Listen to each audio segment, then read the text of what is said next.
Hello, this is Scott Kloss with the No Fear Podcast, and today's title is What I Wish I Would Have Known Before My First Triathlon.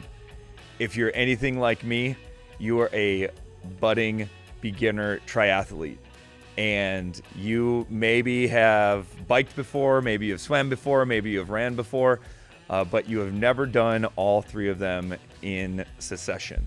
And so the way that I got introduced to triathlons was a group of realtors with me, and my real estate coach challenged us to do a half Ironman.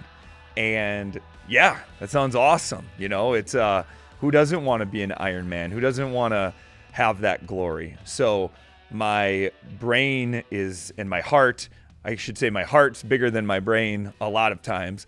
And I just said yes. So I realized by saying yes to a date and an event that I had nothing other to do other than figure it out.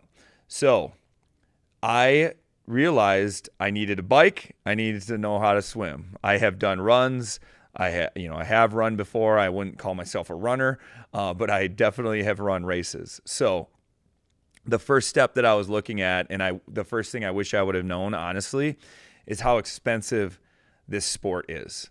So if you want to not even be at the elite level or have the best of the best, if you want to at least be a point where your equipment is not completely holding you back, you are looking at probably $3,000 to $5,000 to get started. And the reason why I say 3 to 5, and it could even range more, is it's very similar to going to Costco or Target.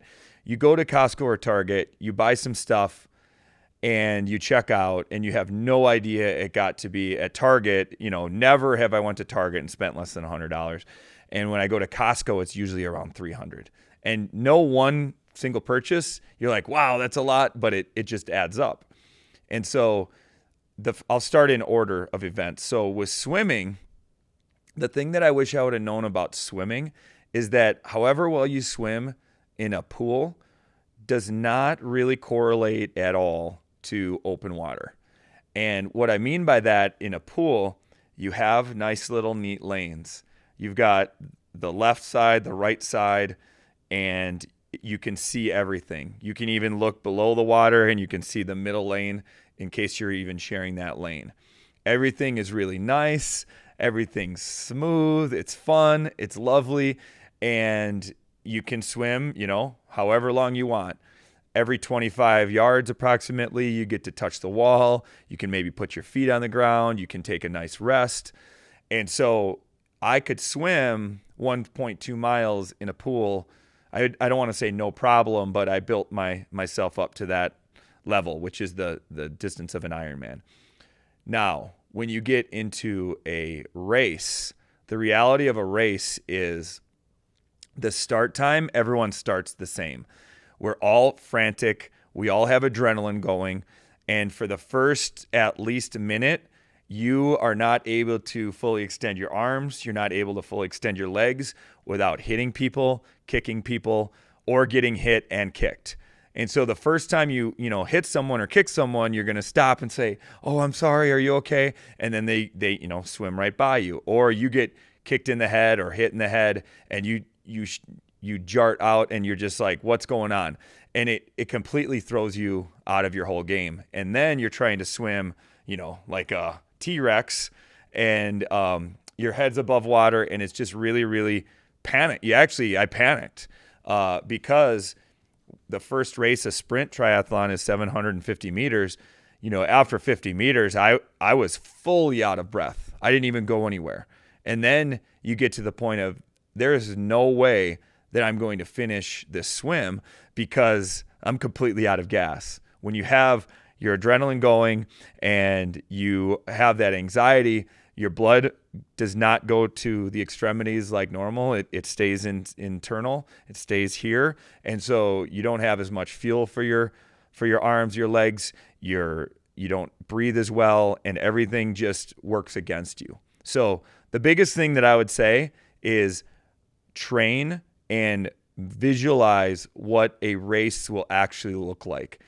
I did my first race in April, and I had to go to Florida for it because, I never got in open water here because the water was too cold. So actually the first time in open water was my race. So I would encourage you, no matter whatever you can do, get into open water. I would encourage you to get a wetsuit. They make them sleeveless. They make them with sleeves. That's a whole process in itself. You're going to have to research YouTube how to put on a a wetsuit. You're going to have to know what to get. There's a little body glide to help it out. If you know anyone that has done a triathlon and worn a wetsuit, take them out, have them help you, have them guide you through it, buy them some beers after, do whatever it takes to get used to that process of putting on, taking off a wetsuit, getting out into open water. You could actually even train by having someone, you go out swimming, having someone hit you with a noodle, hit you with a paddle, just splash water at you. The more you can get into reality with your first part, the better off you'll be. Additionally, with the swim, you're going to want to start slow. You're going to want to get your breath, and it's really challenging to swim straight because you don't have cute little lanes to guide you. You can't look below water and see where you're going. And so you have to work on sighting. And it's kind of, another word is alligator eyes. So you're looking up, you're finding the buoy, and it's a whole nother thing. If you're not used to, it completely throws you off. So to summarize with swimming, it would be putting on a wetsuit, taking it off.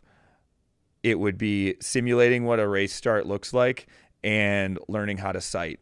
If you have those three things dialed in, then you'll be really good.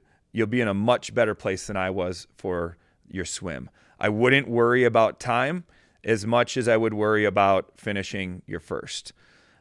The second thing that was very different for me were the transitions. And I took transitions as, hey, this is a time to rest. This is a time to, I'm done with my swim. I'm not quite to my bike. This is like off time, but it's not. It's all part of the total triathlon time. So my swim time and my transition times were basically the worst in my age group, and my bike and run times were towards the top. However, it all combines. And so the quicker you gotta practice, taking the wetsuit off, getting dried, putting socks on, getting your bike shoes on, doing all of that, because that's a skill that's going to help with that time.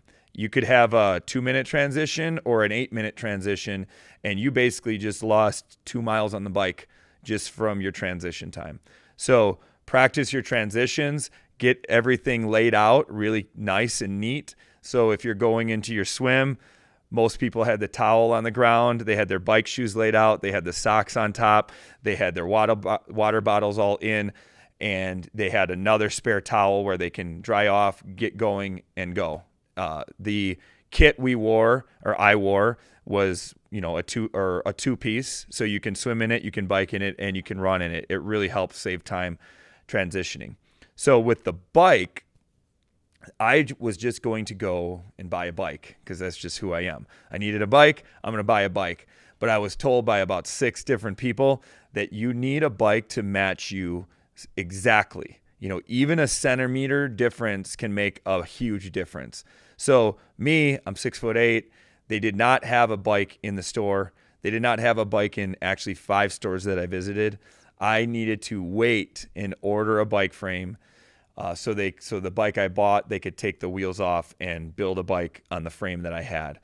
But I made that commitment, so it wasn't me like a polar bear riding a tricycle out there working against myself. And for a bike alone, you could expect $15,000 depending on how fancy you want to get.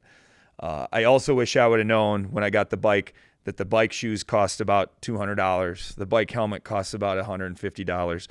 I got a Garmin for my bike. It was about $400. and the light for the back was about $45-$50. And the guy at the store said something, because you just feel this overwhelming urge of anxiety. He said, buy once, cry once.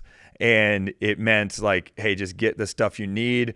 You can have your painful tears, and then you can move on. So if you're looking to get really serious or interested in triathlons, like that is what it takes, unfortunately. The transition between the bike and the run is a lot easier. It is different shoes, but you're not completely drenched. And what I would encourage you is, instead of relaxing, just get out and start the bike slow, start the run slow, just get out and get moving. When you do a run, you kind of feel like you're riding a horse for a long time. And so it's not natural to just go out and give it your all. You're going to have to get your body moving, go real slow. Don't worry about who's passing you, because it's you versus you, and then get in the flow and go. So between all of those things, that would have made a world of difference for me, instead of just starting from scratch. And you have 3 options, really. You've got the sprint tri, which is 750 meter swim, about a 12 to 14 mile bike, and then it's a 5K or 3.1 miles. Then an Olympic is double that, and then you can get up to a half Ironman and an Ironman, where it just becomes a lot. So please comment your own triathlon journey, what questions you may have. I am here to answer them and do anything to make your journey a little easier than mine. Thank you so much, and we'll see you at the next episode.